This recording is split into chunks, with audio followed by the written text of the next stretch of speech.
Bapa di dalam surga, kami datang dalam ucapan syukur. Terima kasih karena sungguh Tuhan baik, dan Tuhan menyatakan kebaikan-Mu di dalam kehidupan kami. Terima kasih kembali hari ini kami sama-sama boleh bersama-sama memuji memuliakan nama-Mu. Dan tiba waktunya bagi kami juga untuk membuka firman-Mu ya Tuhan. Kami mohon, biarlah waktu kami membuka firman-Mu, bukalah juga hati kami. Jadikanlah hati kami seperti tanah yang baik, supaya ketika benih firman-Mu ditaburkan, boleh sungguh-sungguh berakar, bertumbuh, dan juga berbuah nyata di dalam kehidupan kami. Kami percaya firman-Mu firman yang hidup dan yang menghidupkan. Firman-Mu firman yang kudus dan yang menguduskan kehidupan kami. Firman-Mu firman yang tidak berubah, tetapi firman yang kami percaya sanggup mengubah kehidupan kami. Itulah yang kami rindukan menjadi bagian dari semua kami yang berkumpul pada sore hari ini. Tuhan memberkati hamba-Mu yang menyampaikan, semua kami yang mendengar. Tuhan tolong agar pada akhirnya kami bukan hanya jadi pendengar-pendengar firman yang setia, tapi mampukan dengan kuasa, dengan pertolongan dari Roh-Mu yang kudus, kami dimampukan menjadi pelaku-pelaku firman-Mu di dalam hidup kami, di dalam masa muda kami. Bersabdalah ya Tuhan, kami umat-Mu sedia mendengarnya. Di dalam satu nama yang kudus dan berkuasa, nama Tuhan kami Yesus Kristus, Sang Firman yang hidup, kami menyerahkan pemberitaan firman-Mu. Amin. Shalom. Shalom. Bersyukur buat kesempatan kita boleh sama-sama memuji Tuhan, kesempatan mendengarkan firman Tuhan. Saya Pendeta Alex Nanlohi. Saat ini saya ajak kita sama-sama untuk membaca dan merenungkan firman Tuhan. Kita masih dalam suasana kemerdekaan. Ini adalah kampus kalian. Selamat datang di Unika Atmajaya. Selamat menempuh pendidikan sebagai seorang mahasiswa. Teman-teman harusnya bersyukur kepada Tuhan. Di tahun ini saya coba cek berapa data jumlah mahasiswa yang diterima, baik di universitas perguruan tinggi negeri dan perguruan tinggi swasta. Totalnya tahun ini menerima 7,7 juta. Ya, kalian ini orang-orang terpilih. Kenapa? Tidak semua orang dapat kesempatan melanjutkan ke pendidikan tinggi. Jangan pikir karena orang tuamu punya uang kau bisa kuliah. Tetapi ingatlah, Penciptamu punya rancangan yang indah untuk engkau dan saya di dalam hidup di dunia ini. 79 tahun kemerdekaan Indonesia. Kita banyak bicara kemerdekaan di beberapa hari ini. Maka tema yang diangkat tahun ini oleh bangsa kita itu ya, Nusantara Baru, Indonesia Maju. Alex ingin kita sama-sama belajar hari ini tentang kemerdekaan yang sejati. Ada pertanyaan di situ, hamba dosa atau hamba kebenaran? Kekristenan juga bicara kemerdekaan. Tetapi kekristenan berbicara kemerdekaan yang jauh lebih mendasar. Mari baca ayat ini sama-sama. Galatia 5 ayat 1. 1, 2, ya. Supaya kita sungguh-sungguh merdeka. Kristus telah memerdekakan kita. Bukan lewat perjuangan dengan bambu runcing. Bukan dengan perjuangan melawan penjajah manusiawi. Tetapi kalau kita perhatikan apa yang Yesus lakukan bagi kita. Kenapa kita dimerdekakan? Ada masalah apa dengan hidup manusia yang Tuhan ciptakan? Begitu indah. Saudara, masalahnya adalah dosa. Manusia hidup di dalam dosa. Dan bukan hanya manusia hidup di dalamnya. Bahkan dikatakan dosa itu membelenggu. Sehingga apa yang menjadi pergumulan yang mungkin engkau dan saya masih alami Ada orang yang dibelenggu oleh dendam, iri hati, rasa marah. Ada yang dibelenggu oleh masa lalu. Ada yang dibelenggu mungkin oleh berbagai dosa-dosa yang begitu rupa menguasai hidup kita. Ngeri, saudara. Ini kehidupan di dalam dosa, kehidupan yang membelenggu. Mungkin kau pikir, aduh Kak Alex, saya mah bebas anaknya. Saya mah asik anaknya. Tapi apakah bentuk belenggu yang mungkin engkau dan saya alami? Nah, saya ingin ajak kita melihat satu bagian yang menarik untuk kita renungkan ya. Apa artinya mengalami belenggu? Saudara, banyak yang merasa bebas tapi mungkin sedang terbelenggu. Teman-teman tahu nggak cara nangkap monyet?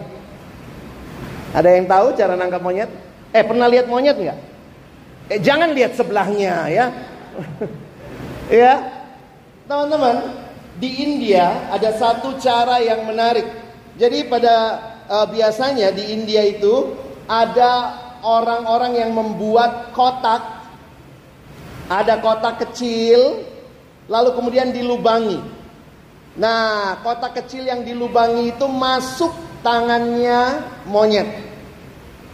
Lalu di dalam kotak itu ditaruh makanan kesukaannya monyet, entah pisang atau kacang.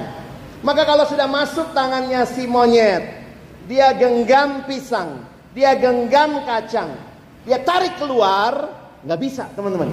Kenapa? Karena lubangnya itu cuma masuk tangannya yang kosong. Begitu dia genggam pisang, dia genggam kacang, ditarik nggak bisa keluar. Maka monyet punya pilihan, teman-teman. Dia bisa melepaskan pisang atau kacang dan dia bebas, atau dia terus menggenggam pisang dan kacang itu. Menariknya, banyak monyet yang besoknya tertangkap dengan damai memegang pisang atau kacang ya. Ini gambarnya, maaf, ini monyetnya lebih keren, lebih modern, pakai HP saudara ya. Nanti saya kontrol dari sini ya. Jadi teman-teman yang dikasihi Tuhan, mungkin kita pikir kita bebas, tapi jangan-jangan dalam kebebasan kita ada sesuatu yang sedang membelenggu kita. Engkau dibelenggu oleh berbagai hal yang mungkin saat ini kau rasa di sisi yang lain kau bebas melakukan banyak hal. Tapi mungkin ada hal-hal yang membelenggu engkau dan saya. Karena itu kita butuh Yesus. Kita butuh Kristus yang memerdekakan kita. Dan apa upah dari dosa? Alkitab mengatakan sebab upah dosa ialah maut. Di dalam belenggu berakhir kepada maut. Apa itu maut? Maut artinya kematian yang kekal. Lalu pertanyaannya begini, bagaimana Yesus membebaskan kita? Apa yang dia lakukan? Maka kekristenan mengatakan Yesus membebaskan kita. Allah menebus, membebaskan manusia dari dosa melalui pengorbanan anaknya Yesus Kristus. Satu-satunya jalan keselamatan kepada Allah. Di kayu salib yang menjadi simbol kekristenan. Di kayu salib terjadi pertukaran besar, the great exchange. Harusnya saudara dan saya yang mati di dalam dosa, binasa. Tetapi kita diselamatkan, kita dimerdekakan, kita diberikan hidup yang kekal. Maka setiap kali engkau dan saya memandang kepada salib, ingatlah dua hal ini. Pertama, salib menunjukkan betapa seriusnya dosa kita. Tetapi di salib yang sama, lihatlah juga betapa luar biasanya kasih Allah. Yesus bayar harga yang sangat mahal untuk memerdekakan saudara dan saya. Ini bukan hal baru bagi kita. Kalau kau dari kecil Kristen, kau sudah dengar berita ini berulang-ulang. bahwa Yesus menyelamatkan, Yesus melepaskan dari belenggu dosa, Yesus membebaskan kita. Sehingga kita bisa berkata, I am free. Siapakah Yesus ini? Yang kehadirannya di dalam dunia bahkan membagi dua sejarah dunia. Dihitung dari kehadirannya, maka ada yang disebut BC, before Christ. Orang sekarang tidak mau menyebut Kristus, sehingga banyak ateis mengatakan not BC before Christ, tetapi BC before century. Sama aja lah. Dari mana kamu ngukurnya? Ya, dari lahirnya Yesus. Lalu itu BC sebelum before Christ, lalu AD. Itu yang disebut Anno Domini. Anno berarti bahasa Latin tahun. Dari kata anno berasal kata annual. Domini artinya Tuhan. Tahun Tuhan kita. The year of our Lord. Siapakah Yesus yang kehadirannya dalam sejarah dunia membelah dunia menjadi dua, antara sebelum dan sesudah kehadirannya. Tetapi yang jauh lebih luar biasa, ketika dia hadir di hidup kita, dia juga membelah dunia hidup kita. Hidup yang dulu di dalam dosa. Maka ini old me. And now, kalau kita percaya pada Kristus, kita mengalami yang namanya kehidupan yang baru, new life. Jadi inilah hidup baru yang teman-teman dan saya alami di dalam Kristus. Maka pertanyaannya sekarang buat kita ya, coba perhatikan baik-baik. Apa artinya mengalami kebebasan yang sejati? Apa artinya mengalami kebebasan yang sejati? Teman-teman, perhatikan kalimat Alex ya. Setuju atau tidak? Kalian coba renungkan di sore yang agak panas ini. Coba pikir sebentar. Setujukah kalau saya katakan begini? Semua kemerdekaan, semua kebebasan pasti ada keterikatan. Saya ulangi. Semua kebebasan, semua kemerdekaan pasti ada keterikatan. Wah, mungkin banyak yang bingung.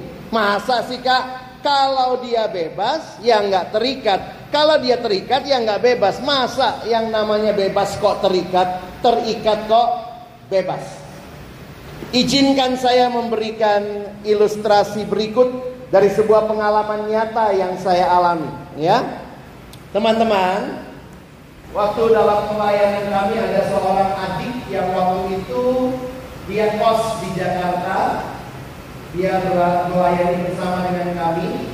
Dan di dalam kosannya, karena nggak boleh pelihara anabul ya, dia pengen pelihara anabul tapi nggak bisa. Jadi akhirnya dia pelihara ikan mas. Wah, menarik ya. Dia pelihara ikan mas. Nah, adik ini seorang perempuan. Dia senang sekali kalau ke kantor, dia selalu cerita, Alex, ikan mas saya. Jadi ceritanya dia selalu tentang ikan masnya dia. Dia beli sebuah akuarium kecil, dia tambah ikan masnya, dia beli lagi beberapa ekor sampai akuarium kecilnya itu mulai banyak ikan mas.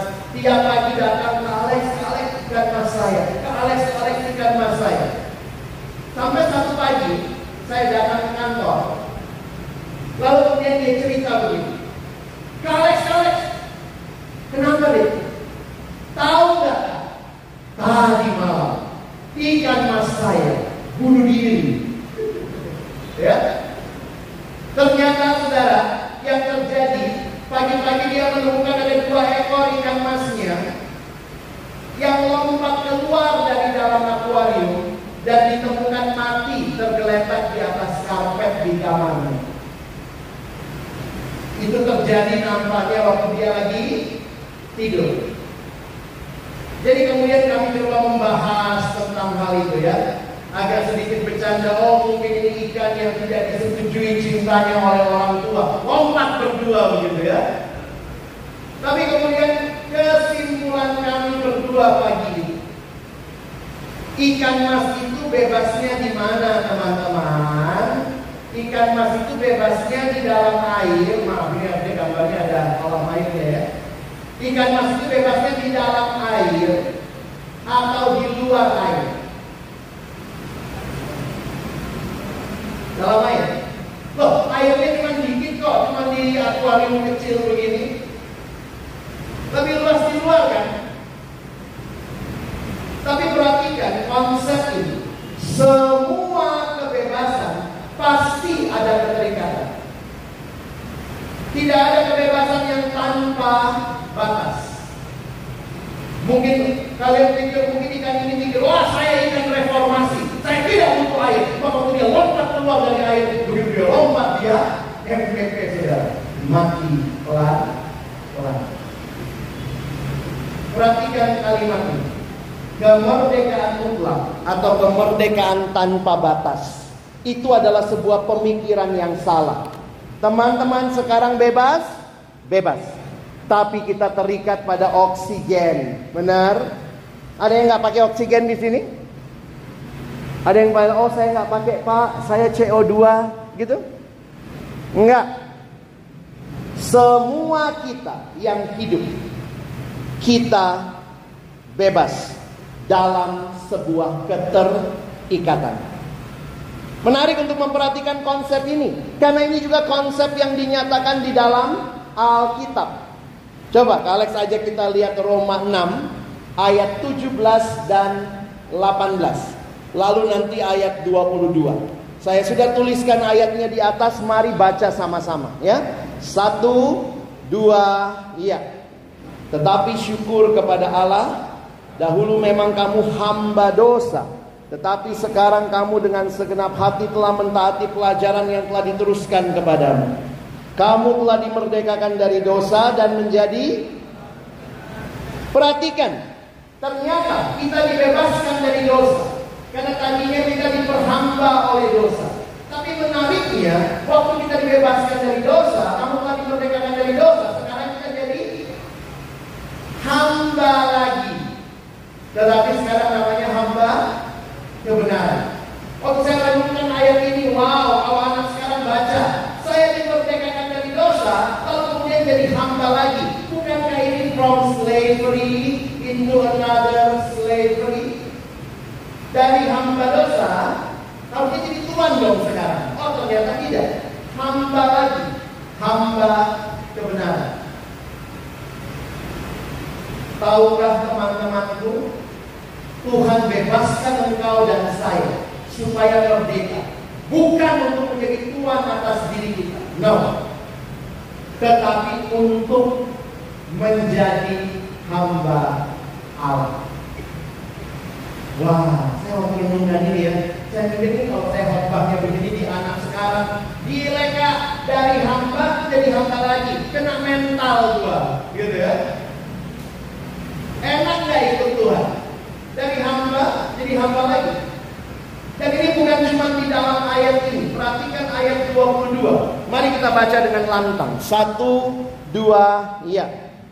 Tetapi sekarang, setelah kamu dimerdekakan dari dosa, dan setelah kamu menjadi hamba Allah, kamu beroleh buah yang membawa kamu kepada pengudusan, dan sebagai kesudahannya ialah dimerdekakan dari dosa. Sekarang kamu adalah hamba Allah. Ternyata pilihan kita dalam hidup ini cuma 2. Mau diperhamba oleh dosa, atau mau mengabdi sebagai hamba Allah. Tidak ada pilihan yang di tengah-tengah. Oh saya mau netral aja Kak, nggak mau sama dosa, nggak mau sama Allah. No, there is only 2 options in your life. Dan ini bukan cuma tulisannya Paulus. Kitab Roma ditulis Paulus. Kalau kalian belajar teologi Kristen, ternyata di dalam surat Petrus, Rasul Petrus mengatakan kalimat yang sama. Mari kita baca 1 Petrus 2:16, 1-2 ya. Hiduplah dan bukan seperti mereka yang menyalahgunakan kemerdekaan itu untuk menyelubungi kejahatan-kejahatan mereka, tetapi wow, dimerdekakan. Kamu orang merdeka, tapi ingat bawahnya hamba Allah. Hai adik-adikku, Ingat, ini generasi GPS, posisi sangat penting. Maka kamu punya pilihan. Di dalam dosa, kamu hamba dosa. Di dalam Kristus, kamu hamba Allah, kamu hamba kebenaran. Mana yang kau pilih? Awalilah perjalananmu di kampus ini dengan sebuah tekad. Tuhan, aku tidak mau terus-menerus diperbudak oleh dosa. Tidak mau memilih yang mendukakan hatimu. Aku mau memilih jadi hamba-Mu. Berarti taat perintah-Mu. Dengar-dengaran kepada kehendak-Mu. Jangan pakai kemerdekaan. Banyak yang mungkin sekarang sudah hidup sendiri. Orang tua di daerah atau mungkin di daerah yang dekat sini, tapi kamu ngekos. Oh, rasanya sudah mahasiswa. Oh, it's my life, now it's my time. No. We only have two options. Mau jadi hamba dosa atau mau jadi hamba Allah, hamba kebenaran. Bayangkan kalau orang merayakan kemerdekaan tetapi masih terikat dengan dosa. Maka Kak Alex tulis begini ya. Ketika kita merayakan ulang tahun Republik Indonesia ke-79, mengingatkan kita bahwa kemerdekaan sejati adalah menjalani kehidupan yang bagaimana? Yang mencerminkan kebenaran Tuhan, mencerminkan kekudusan Tuhan, mencerminkan keadilan Tuhan, serta ikut terlibat membangun masa depan bangsa yang lebih baik. Kalau engkau alami kemerdekaan sejati, engkau bisa hidup bagi Allah. Teman-teman, kadang saya pikir ya, kalau ada orang tua yang semua anaknya minta, dia bilang boleh. Karena teman saya pernah bilang gini, kalau gua sekarang Lex mendidik anak bebas. Teman-teman saya anaknya seumur kalian gitu ya. Wah, kalau gua beda sama bokap nyokap gua dulu. Sekarang anak gua bebasin. Mau pilih apa silakan. Tapi waktu saya renungkan, pasti orang tua yang membebaskan pun punya batasan. Coba, ada gak orang tuamu yang bebasin? Misalnya ada anak datang sama orang tua, Papa mau pukul dosen, silakan gitu. Atau kayak sinetron, ayo ma, kita bunuh anak tetangga, ayo kata mamanya gitu.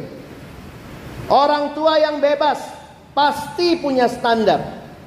Kamu bebas, saya bebas, kita hanya bebas ketika kita hidup bagi Allah dan di dalam Dia. Maka mulailah perjalananmu di kampus ini. Student Life Journey. Ini tema daripada acara kita selama kalian ikut orientasi ini. Apa yang dirindukan? Hanya orang yang merdeka bisa mengalami kehidupan jadi mahasiswa yang merdeka juga. Ayo, coba kita baca sama-sama apa kerinduannya. 1, 2 ya.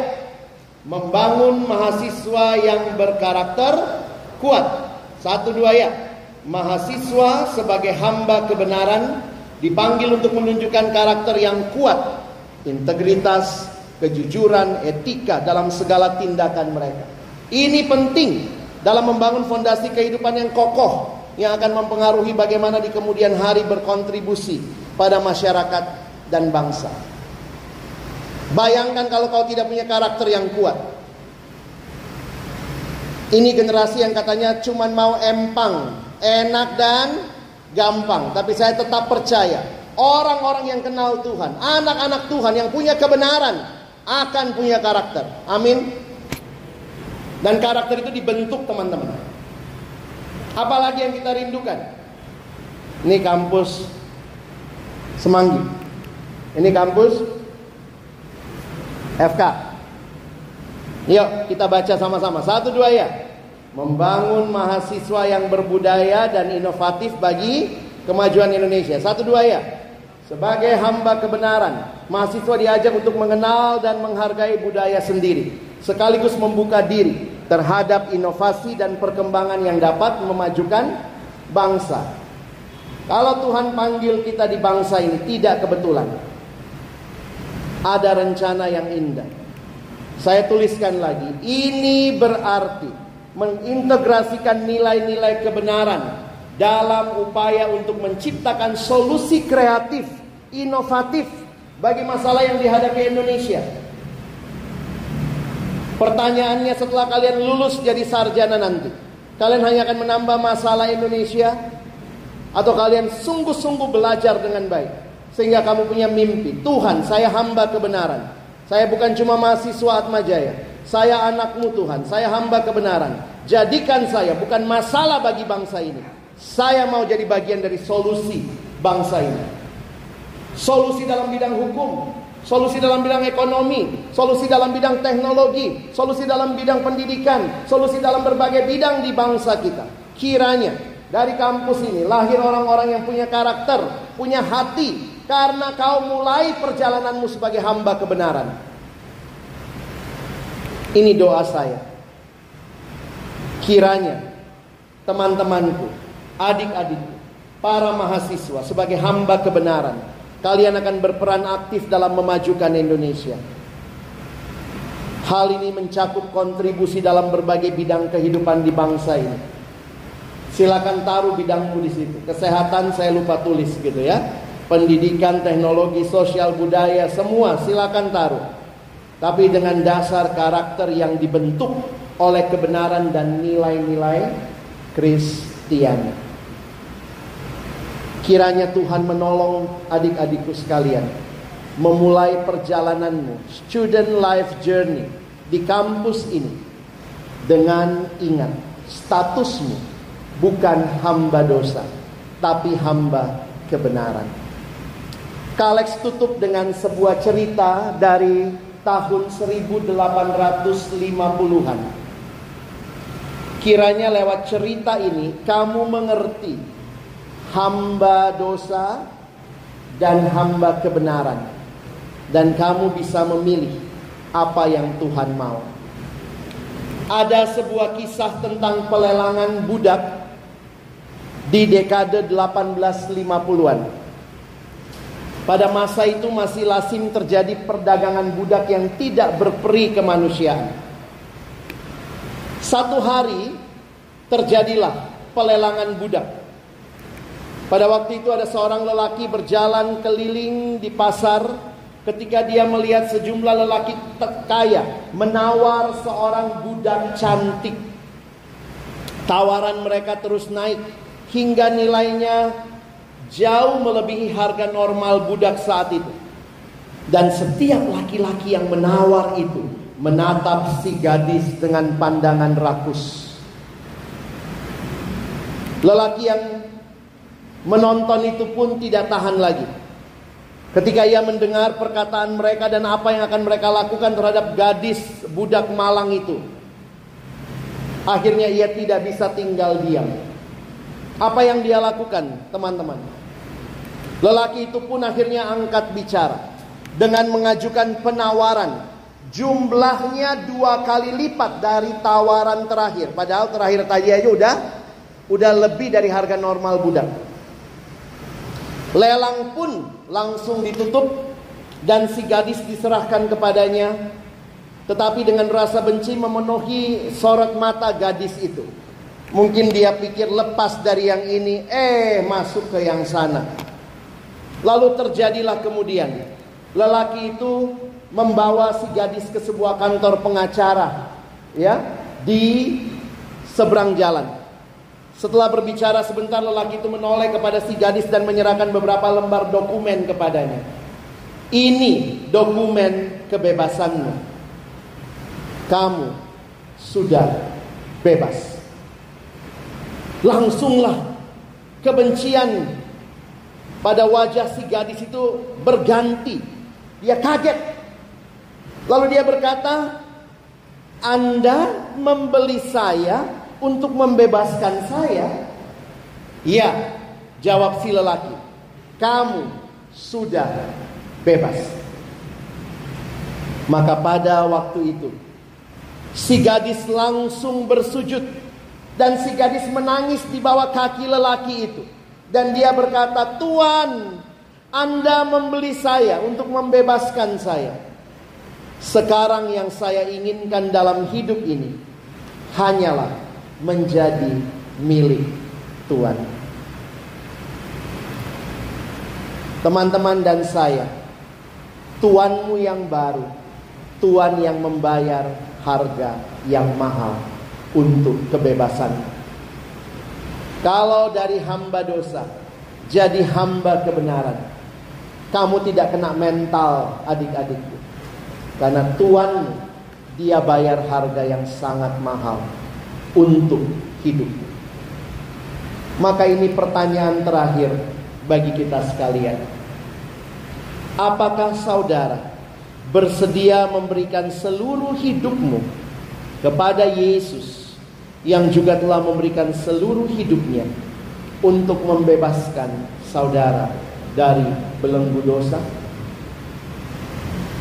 Jawablah pertanyaan ini bukan hanya di dalam pengetahuan, tetapi di dalam pengalaman hidup yang mau menjadikan Dia Tuhanmu satu-satunya.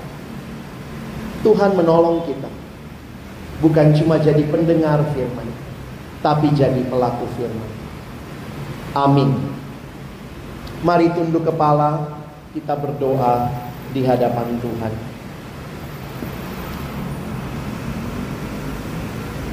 Sebelum Kak Alex tutup dalam doa,